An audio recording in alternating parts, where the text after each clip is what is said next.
I'll be covering more regarding like the key dates, because as we mentioned earlier in the previous section regarding Mercury retrograde, Mercury when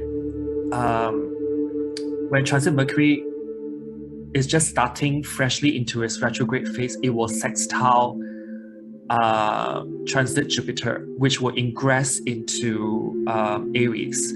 And transit Jupiter actually ingresses into Aries on May 10th or 11th, depending on where you are of this year. And it will actually stay in the sign of Aries until very close to Halloween. I think it's on the 28th of October of this year. After that, Jupiter will, by transit, dip back into late Pisces and stay down there for a little bit of time.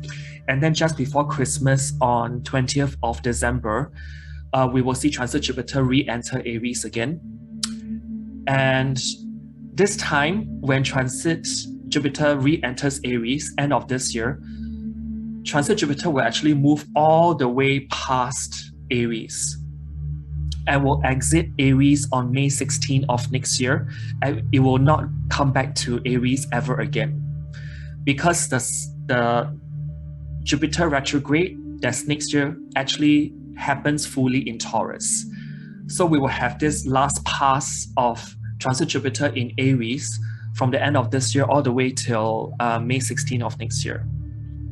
So starting in 2022, when transit Jupiter actually initially dips into Aries, we may expect to see like a massive growth in everything that has to do with self-sufficiency, self-dependency, things to do with the self. So everything that expands your knowledge in order for you to become more autonomous or independent, like what Ian said, to stand on your own 2 feet, to be more entrepreneurial, start your own business, that is, and to launch that new product or service that you've been thinking of doing. I would say that transit Jupiter in Aries will be a very good time for a launch of sorts.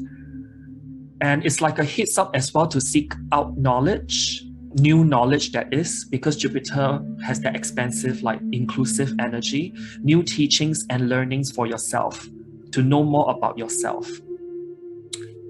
And there's also enhanced likelihood that we are going to see more violent eruptions, like what Ian also mentioned. But I personally wouldn't be surprised if that happens if we are not able to find ways to express that anger collectively, or collective frustration and impatience for that matter. So people can be more jumpy when Jupiter is in Aries and just roaring to go, you know what I mean? And these are all the energies that we may be dealing with, as there may be like fighting for free speech also, and also the against of censorship. Because when I think about Aries, it's all about the validation of the I am principle, which is Aries, which is to be seen. So people definitely want to be, people's opinions, which is Jupiter, want to be more made known aggressively, Aries. And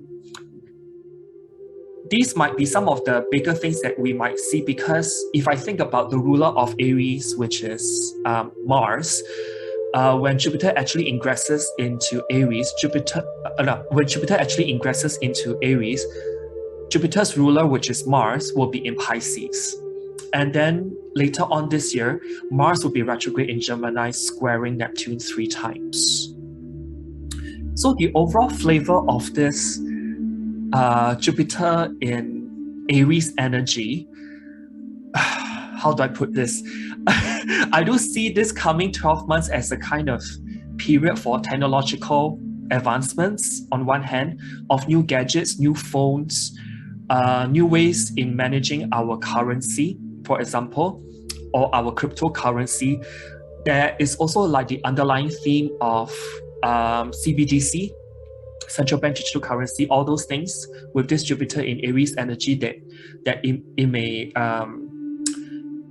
may help to manifest that more and more and more, and anchor that more into our reality. So this is what I'm going to do. I'm going to give you like a quick rapid fire of what you need to do, what you need to look out for.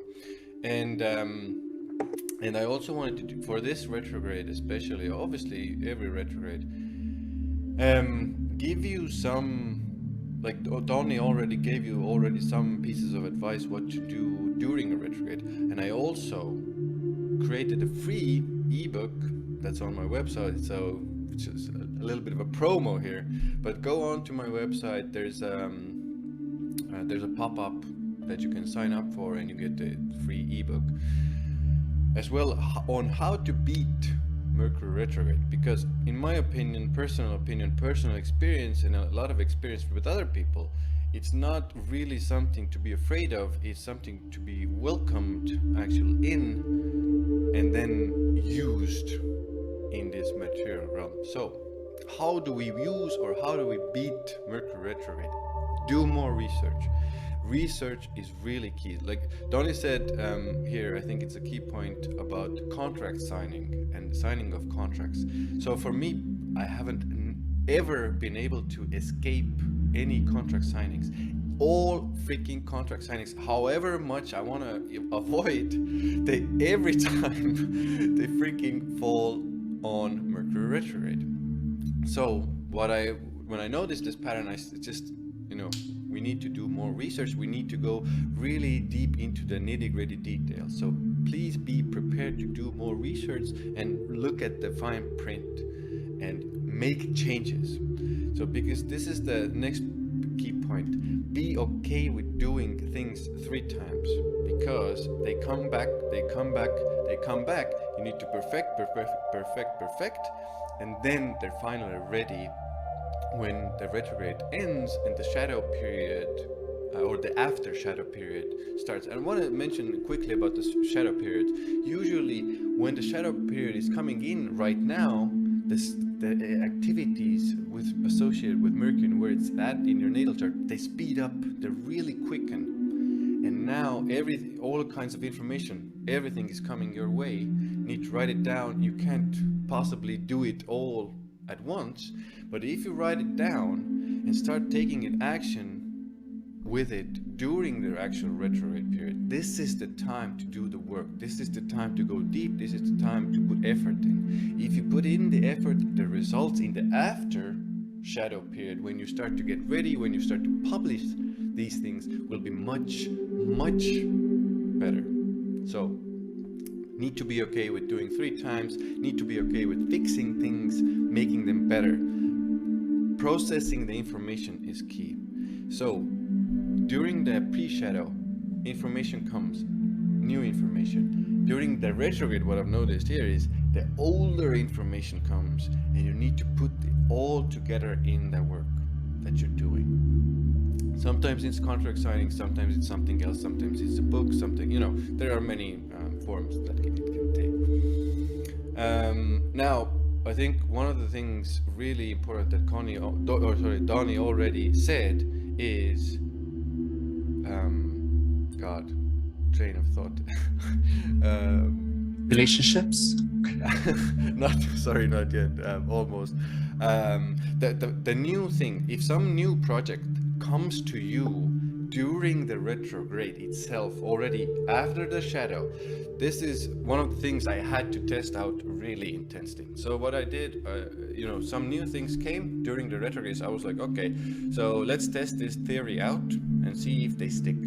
Really got into it, started doing them. Every time when the retrograde ends, the after shadow comes, something happens in your life, something happens in your work that kind of takes this thing that you started during the retrograde. If it's a entirely brand new thing, it kind of puts it in the back burner somewhere you don't need it, or it kind of is obsolete. So I would really urge you to take this advice, and if it comes pre-shadow, yes, okay, but retrograde, probably going to leave afterwards. So be okay with that. And now, also important, learning the things and skills you have started a while ago.